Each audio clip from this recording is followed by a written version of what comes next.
تستمر سلسلة في السيرة المؤصلة في السيرة المؤصلة.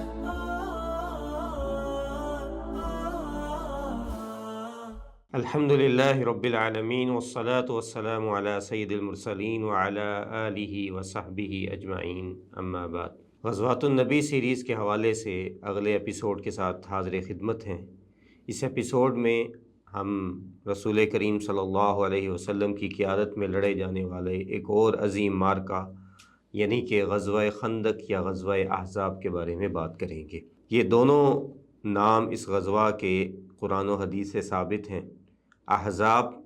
قرآن مجید میں یہ نام موجود ہے اور یہ حزب کی جمع ہے جو کہ ایک گروہ کو کہتے ہیں۔ تو احزاب بہت سے گروہ، بہت سے لشکر جب مل کے مدینہ الرسول صلی اللہ علیہ وسلم پہ حملہ آور ہوئے تھے، جبکہ خندق عربی میں ایسی کھدائی کو کہا جاتا ہے، حفر کو کہا جاتا ہے جو کسی چیز کے چاروں طرف کھودی جائے، اسے خندق کہا جاتا ہے۔ اور احزاب قرآن مجید میں سورت کا بھی نام ہے جس میں اس غزوے کے بارے میں تذکرہ ہے، اور یہ نام اس سورت میں 2 بار آیا ہے۔ اللہ تعالیٰ نے فرمایا کہ وَلَمَّا رَأَى الْمُؤْمِنُونَ الْأَحْزَابَ، کہ جب مومنوں نے ان گروہوں کو دیکھا۔ اور اسی طرح اللہ تعالیٰ نے منافقین کا حال بھی بیان کرتے ہوئے کہا کہ انہوں نے کیا کہا، يَحْسَبُونَ الْأَحْزَابَ لَمْ يَذْهَبُوا، کہ ان کو یہ یقین ہی نہیں آ رہا تھا کہ لشکر سارے لوٹ گئے ہیں۔ تو اللہ تعالیٰ نے یہ نام خود سورۃ الاحزاب میں بھی استعمال کیا۔ اور یہ غزوہ اللہ کے نبی صلی اللہ علیہ وسلم کا اہل مکہ اور ان کے حامیوں کے ساتھ مدینہ کے اندر آخری مقابلہ تھا، آخری غزوہ تھا، آخری معرکہ تھا۔ اس کے بعد کبھی بھی قریش مکہ مسلمانوں پہ مدینہ میں آ کے حملہ آور نہ ہو سکے۔ اور اس غزوے کا پس منظر یہ ہے، غزوہ احد کے بعد مسلمانوں پہ جو ایک دم سے پریشانیاں نازل ہوئیں، جو ناگہانی آفات ٹوٹ پڑیں، اللہ کے نبی صلی اللہ علیہ وسلم کی حکیمانہ قیادت اور بصیرانہ دانشوری اور پرمغز قیادت نے ان سب خطرات کو ختم کر دیا، اور ایک ایک کر کے اللہ کے نبی صلی اللہ علیہ وسلم نے جس فتنے نے سر اٹھایا ان کو اللہ کے نبی صلی اللہ علیہ وسلم نے دبا دیا، اور اللہ تعالیٰ کی مدد کے ساتھ مسلمان ایک بار پھر عرب کے اندر سرخرو ٹھہرے اور ان کی چھوٹی سی جماعت کی حیثیت کو تسلیم کیا جانے لگا۔ تو ظاہری بات ہے کہ یہ اللہ کے نبی صلی اللہ علیہ وسلم اور اسلام کے دشمنوں کو برداشت نہیں تھا۔ اسی سلسلے میں بنو نضیر قبیلہ، جسے غزوہ احد کے بعد مسلمانوں نے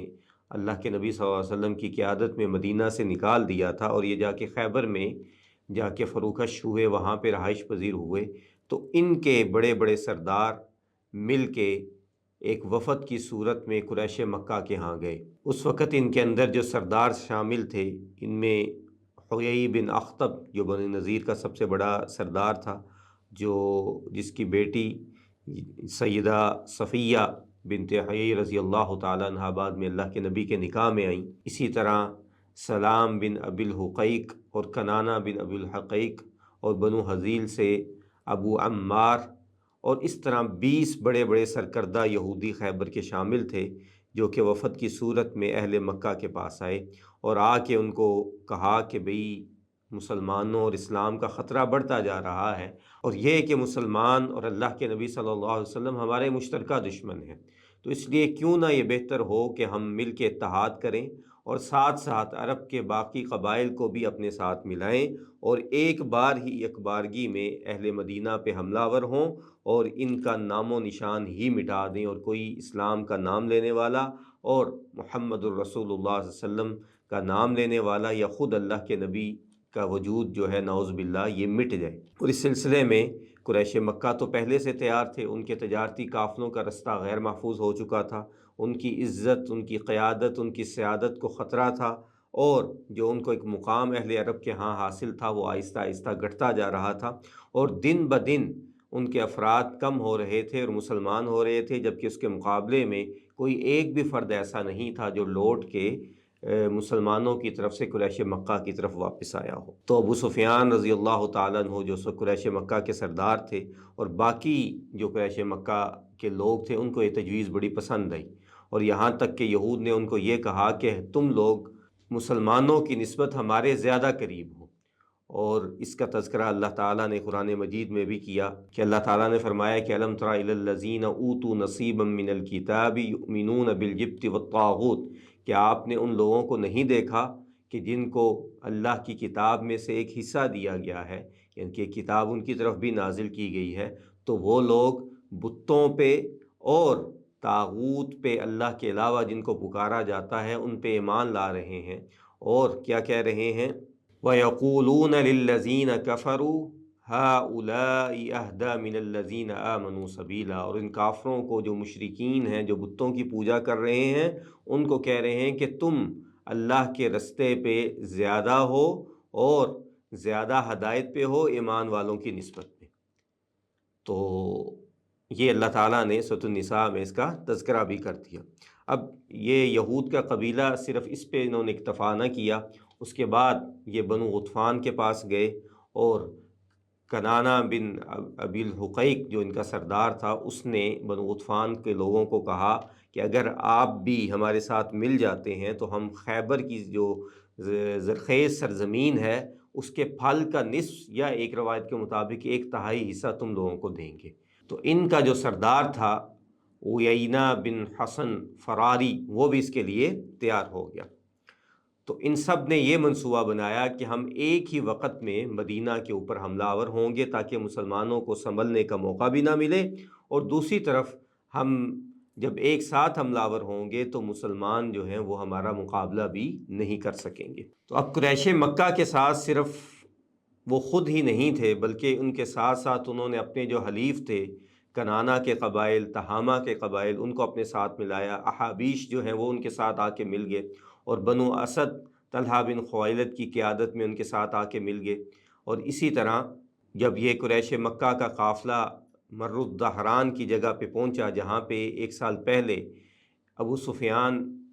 یہ کہہ کے واپس لوٹ گیا کہ خشک سالی ہے اور بارشیں وغیرہ نہیں ہوئی ہیں اور ہمارے جانوروں کے پاس چارہ موجود نہیں ہے، تو اسی مقام پہ جب یہ دوبارہ پہنچا تو یہاں پہ آ کے باقی قبائل بھی اس کے ساتھ ملے، جن میں بنو سلیم سفیان بن عبد الشمس کی قیادت میں ان کے ساتھ آ کے ملے، اور بنو مرہ جو ہیں وہ حارث بن عوف کی قیادت میں، اور بنو اشجع مسعر بن رخیلہ کی قیادت میں ان کے ساتھ آ کے مل گئے۔ تو اب ان لوگوں کی تعداد تقریباً 6,500 کے آس پاس ہو چکی تھی، اور اسی طرح یہ لوگ مدینہ میں آئے، اور مدینہ میں آ کے یہ مدینہ کراس کرتے ہوئے احد کے مغربی جانب جرف اور زغابہ کی جو سرسبز علاقہ اور چراگاہیں تھیں وہاں پہ مجمع الاسیال میں آ کے ٹھہر گئے۔ دوسری طرف بنو غطفان اور ان کے ساتھ باقی جو اعرابی قبائل تھے وہ بھی مل کے عیینہ حسن فرازی کی قیادت میں آئے، اور انہوں نے آ کے احد کا جو دوسرا کنارہ تھا جو اس کا مشرقی جانب تھی وہاں پہ آ کے قیام پذیر ہوئے اور ذنب النقمی کی طرف آ کے ٹھہر گئے۔ تو اب اللہ کے نبی صلی اللہ علیہ وسلم اس دوران اس سے بے خبر نہیں تھے، آپ نے اپنے جواسیس کے ذریعے اس کا پہلے سے پتہ چلا لیا کہ اس طرح یہ لوگ حملہ آور ہونے والے ہیں۔ اللہ کے نبی صلی اللہ علیہ وسلم نے صحابہ کرام رضی اللہ تعالیٰ عنہم میں سے جو اہل الرائے تھے ان سب کو اکٹھا کیا اور ان سے رائے طلب کی کہ اب تم لوگ کیا کہتے ہو۔ اس میں سعد بن عبادہ، سعد بن معاذ، اور اسی طرح مہاجرین میں سے ابو بکر، عمر، عثمان، علی، عبد الرحمن بن عوف، طلحہ بن عبید اللہ، اور اس طرح نامور قسم کے صحابہ کرام رضی اللہ تعالیٰ عنہم موجود تھے۔ تو اللہ کے نبی صلی اللہ علیہ وسلم نے ان سے پوچھا کہ اب کیا کیا جائے، تو اسی صحابہ کی جماعت میں سیدنا سلمان فارسی رضی اللہ تعالیٰ عنہ بھی موجود تھے، اور سلمان فارسی جیسا کہ نام سے ظاہر ہو رہا ہے فارس ایران سے تعلق رکھتے تھے، اور ان کی بڑی طویل ایک جد و جہد تھی جس کے بعد یہ مسلمان ہوئے کہ یہ فارسی النسل تھے، اور ان کے والد جو ہیں وہ جوتشی تھے، جو آتش پرست تھے، اس مذہب کے بڑے لوگوں میں سے شامل تھے، لیکن سلمان فارسی اس پہ مطمئن نہیں تھے، تو وہ فارس سے جو ہے وہ شام کی طرف آئے، اور یہاں پہ آ کے انہوں نے اس وقت نصرانی مذہب کو قبول کیا۔ تو جس عیسائی عالم یا راہب کے ساتھ ان کا رابطہ تھا، اور جب فوت ہوا تو اس نے ان کی رہنمائی عراق کی طرف کی، وہاں سے یہ جو ہے پھر دوبارہ جو ہے فلسطین کے علاقے میں آئے، اور وہاں سے پھر ان کو بتایا گیا کہ اللہ کے آخری نبی جو ہیں وہ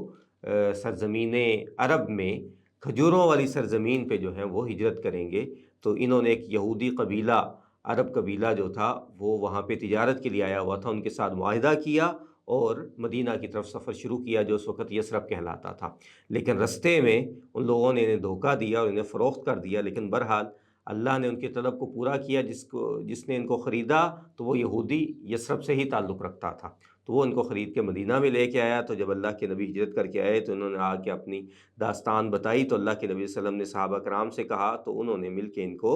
آزاد کروا دیا۔ ان سلمان فارسی نے کہا کہ اللہ کے نبی صلی اللہ علیہ وسلم ہمارے ہاں ایران اور روم کی لڑائیاں آپس میں چلتی رہتی تھیں، تو جب کوئی بہت بڑا لشکر آتا تھا تو ہم اپنے شہر کے ارد گرد کھدائی کر لیا کرتے تھے، خندق کھود لیا کرتے تھے اور تیر اندازی کر کے اس لشکر کو روک لیا کرتے تھے۔ تو اللہ کے نبی صلی اللہ علیہ وسلم کو یہ تجویز پسند آئی اور آپ نے صحابہ کرام رضی اللہ تعالیٰ عنہم کو خندق کھودنے کا حکم دیا۔ اب یہ جو خندق کھودی گئی تو یہ ہر طرف موجود نہیں تھی، بلکہ مدینہ کا اگر محل وقوع دیکھا جائے تو اللہ کے نبی صلی اللہ علیہ وسلم اس سے بڑے اچھے طریقے سے واقف تھے۔ تو مدینہ کے دو اطراف پہ ہرے تھے، اور ہرہ ایسے لاوے والے پہاڑ کو کہا جاتا ہے جس کو کوئی کراس نہیں کر سکتا، اس میں سے لاوا پھوٹتا ہے، تو اس وقت اس کو ہرہ وبرہ اور ہرہ واقن یا ہرہ شرقیہ اور ہرہ غربیہ کہا جاتا تھا۔ تو دو اطراف یہ تھیں، اور جنوب کے اطراف پہ مدینہ کے جو ہے وہ کھجوروں کے بڑے بڑے باغات تھے، تو اس سے بڑا لشکر کوئی جو ہے وہ کراس نہیں کر سکتا تھا۔ تو لے دے کے شمال کی ایک جہت بچ گئی جو کہ غیر محفوظ تھی، تو اللہ کے نبی صلی اللہ علیہ وسلم نے اسی جانب جو ہے وہ خندق کھودنے کا فیصلہ کیا۔ تو جو لشکر حملہ آور ہونے کے لیے آ رہا تھا تو اس کی تعداد 10,000 تھی، جبکہ اس وقت مدینہ کی ٹوٹل آبادی اس سے تقریباً نصف تھی۔ تو ظاہری بات ہے کہ یہ بڑی خطرناک بات تھی، تو اللہ کے نبی صلی اللہ علیہ وسلم نے صحابہ کرام کا حوصلہ بڑھایا اور انہیں خندق کھودنے کا حکم دیا۔ تو جیسا کہ ہم بتا چکے کہ یہ عرب میں اس وقت خشک سالی کا سال تھا، مسلمانوں کے پاس کھانے پینے کے کوئی زیادہ اسباب میسر نہیں تھے، اور نہ ہی اس وقت کوئی زیادہ سٹور کیا جاتا تھا۔ تو جیسا کہ ابو طلحہ انصاری رضی اللہ تعالیٰ عنہ سے روایت موجود ہے، وہ کہتے ہیں کہ ہم جو ہے وہ دانے کھایا کرتے جو کہ بالکل پرانے ہو چکے تھے اور ان سے بدبو آ رہی ہوتی تھی، تو کئی بار وہ ہمیں مل جاتے تو وہ ایک مٹھی ہم کھا لیا کرتے، اور یا پھر پرانی اور بسیدہ کھجوریں ہوتی جن کو ہم کھایا کرتے تھے۔ تو اسی طرح صحابہ کرام نے خندق کھودی۔ اللہ کے نبی صلی اللہ علیہ وسلم نے 3,000 جو سپاہ تھی اس کو 10-10 کی ٹولیوں میں تقسیم کر دیا، اور ہر 10 کی ٹولی کے ذمے 40 ہاتھ خندق کھودنا لگایا گیا، اور 40 ہاتھ سے مراد ایک ہاتھ سے مراد ایک ذرا ایک بازو ہوتی ہے جو کہ تقریباً 1.5 فٹ بنتی ہے۔ تو ان صحابہ کرام نے یہ 40 ذرا جو ہے وہ کھودی، اور جو کہ تقریباً 20 سے 25 میٹر کے قریب لینتھ یا لمبائی بنتی ہے۔ تو یہ خندق جو کھودی گئی یہ شمال کی جانب سے بنو حارثہ قبیلہ کی جو رہائشیں تھیں تو ان کا ایک قلعہ تھا جسے اطم شیخین کہا جاتا تھا، جہاں پہ اللہ کے نبی احد کی باری بھی رکے تھے، تو وہاں سے اس کا آغاز ہوا، اور وہاں سے لے کے جبل ذباب جسے جبل الرایا بھی کہا جاتا ہے، یہاں تک مہاجرین کی اللہ کے نبی نے ڈیوٹی لگائی، اور یہاں جبل ذباب سے لے کے قبا کے قریب وادی بطحان، جبل بنی عبید گزرتے ہوئے اور جبل صلہ کو شامل کرتے ہوئے یہاں پہ اللہ کے نبی صلی اللہ علیہ وسلم نے انصار کی ڈیوٹی لگائی، کیونکہ ان کی تعداد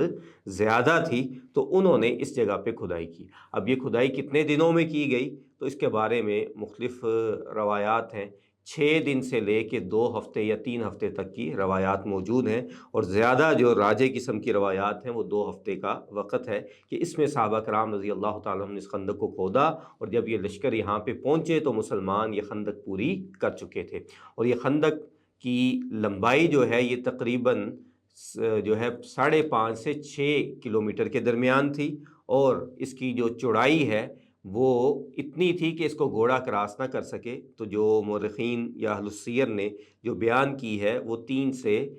لے کے 7 میٹر کے قریب ہے، اور اس کی گہرائی بھی اسی طرح جو ہے وہ 10 فٹ یا پھر 3 میٹر کے قریب بیان کی جاتی ہے، تاکہ کوئی اگر اس میں گرے تو اس سے اٹھ نہ سکے۔ تو یہ صحابہ کرام رضی اللہ تعالیٰ عنہم نے خندق کھودی، اور اس بھوک پیاس کے دوران میں کھودی۔ اس دوران اللہ کے نبی صلی اللہ علیہ وسلم کے مختلف معجزات بھی ظاہر ہوئے۔ تو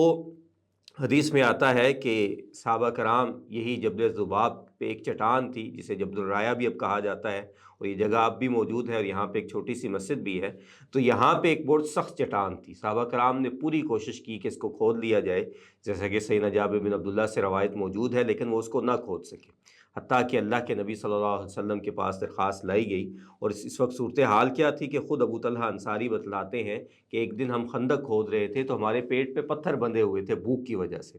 اور یہ بھوک کی وجہ سے پتھر کیسے باندھے جاتے تھے کہ پیٹ پہ جو ہے وہ ایک پتھر اس طریقے سے رکھا جاتا کہ وہ پیٹ کی جو سکن ہے وہ پیچھے کمر کے ساتھ جا لگے، اور اس کے اوپر کھینچ کے کپڑا باندھ دیا جاتا تھا تاکہ ایک تو پیٹ میں ہوا نہ بھرے اور دوسرا بھوک زیادہ محسوس نہ ہو۔ تو کہتے ہیں کہ میں نے اللہ کے نبی صلی اللہ علیہ وسلم سے کہا کہ اللہ کے نبی ہم اس طرح بھوکے ہیں، پیٹ پہ پتھر بندھے ہوئے ہیں۔ تو رسول کریم صلی اللہ علیہ وسلم نے اپنا جو ہے کپڑا اٹھایا تو آپ کے پیٹ پہ 2 پتھر بندھے ہوئے تھے۔ اور یہ خندق اس طرح کھودی گئی کہ سب صحابہ کرام اس میں شامل تھے، کوئی غلام ہو، آزاد ہو، کوئی کم عمر ہو، زیادہ عمر ہو، حتیٰ کہ خود رسول کریم صلی اللہ علیہ وسلم نے بھی خود اس خندق کی کھدائی میں حصہ لیا، اور آپ صحابہ کرام کا حوصلہ بڑھاتے رہے۔ تو اللہ کے نبی صلی اللہ علیہ وسلم اس موقع پہ سیدنا عبداللہ بن رواحہ رضی اللہ تعالیٰ عنہ کے وہ اشعار پڑھتے رہے جو انہوں نے اللہ کے نبی صلی اللہ علیہ وسلم کی شان میں کہے تھے۔ تو اللہ کے نبی جو ہے وہ ان اشعار کو پڑھ رہے تھے کہ اللہم لولا انت مہتدینا ولا تصدقنا ولا صلینا، کہ اللہ اگر تو نے ہمیں ہدایت نہ دی ہوتی تو نہ ہم صدقہ خیرات کر رہے ہوتے اور نہ ہی ہم تیری عبادت نماز پڑھ رہے ہوتے۔ فانزل سکینۃ علینا وثبت الاقدام ان لاقینا، کہ اللہ تو ہم پہ سکینت نازل فرما اور ہمیں ثابت قدم رکھ جب ہم کسی لشکر کے ساتھ ہمارا آمنا سامنا ہو۔ اور اسی طرح صحابہ کرام جواب میں پڑھ رہے تھے کہ نحن الذین بایعوا محمدا علی الجہاد ما حیینا ابدا، کہ ہم نے محمد صلی اللہ علیہ وسلم کے ہاتھ پہ بیعت کر لی ہے اور اب جب تک زندہ ہیں ہم نے جہاد پہ ان کے ہاتھ پہ بیعت کی ہے۔ تو اس کے مقابلے میں اللہ کے نبی صلی اللہ علیہ وسلم پھر یہ اشعار پڑھتے کہ اللہم لا عیش الا عیش الاخرہ فاغفر الانصار والمہاجرہ۔ تو اللہ کے نبی صلی اللہ علیہ وسلم یہ اشعار پڑھتے تو اس سے صحابہ کے حوصلے بلند رہتے، اور وہ جابر بن عبداللہ کہتے ہیں کہ میں نے اللہ کے نبی صلی اللہ علیہ وسلم کو خود دیکھا کہ آپ کے کپڑوں پہ مٹی پڑ رہی تھی اور آپ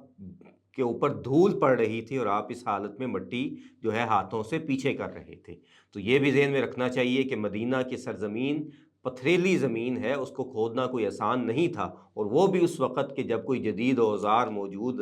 نہیں ہوتے تھے۔ تو بہرحال اللہ کے نبی کے اس موقع پہ جو معجزات ظاہر ہوئے ان میں سے ایک معجزہ یہ تھا کہ سیدنا جابر بن عبداللہ ہی روایت کرتے ہیں کہ اللہ کے نبی صلی اللہ علیہ وسلم کو ہم نے آ کے شکایت کی کہ یہ چٹان ہم سے نہیں توڑی جا رہی، ہم میں سے ہر صحابی نے کوشش کر کے دیکھ لیا۔ تو اللہ کے نبی صلی اللہ علیہ وسلم اس حالت میں پہنچے کہ 3 دن سے آپ نے کچھ کھایا نہیں ہوا تھا اور آپ کے پیٹ پہ پتھر بندھا ہوا تھا۔ اللہ کے نبی نے کدال پکڑی اور اللہ کا نام لے کے بسم اللہ اللہ اکبر کہا تو چٹان پہلی ضرب کے ساتھ تھوڑی سی ٹوٹ گئی۔ اور اللہ کے نبی صلی اللہ علیہ وسلم نے اس موقع پہ فرمایا کہ تمہیں مبارک ہو، اور کہا کہ اللہ اکبر، مجھے شام کے سرخ محلات دکھا دیے گئے اور مسلمانوں تمہیں مبارک ہو، وہ تمہیں دے دیے جائیں گے۔ پھر اللہ کے نبی صلی اللہ علیہ وسلم نے بسم اللہ اللہ اکبر پڑھ کے دوسری ضرب لگائی اور چٹان کچھ مزید ٹوٹ گئی، اور آپ نے کہا کہ مجھے مدائن کے سفید محلات دکھا دیے گئے کہ مسلمانوں کو اس کی کنجیاں دے دی گئیں۔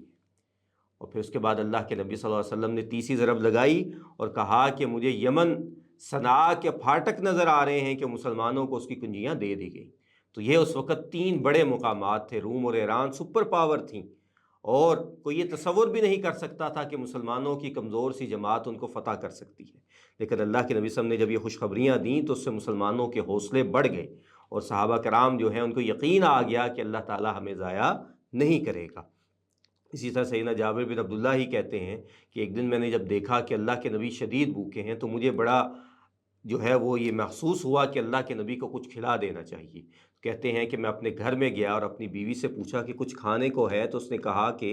جو کا آٹا پیسا ہوا 1 سا کے قریب ہے اور ایک بکری کا چھوٹا سا بچہ ہے،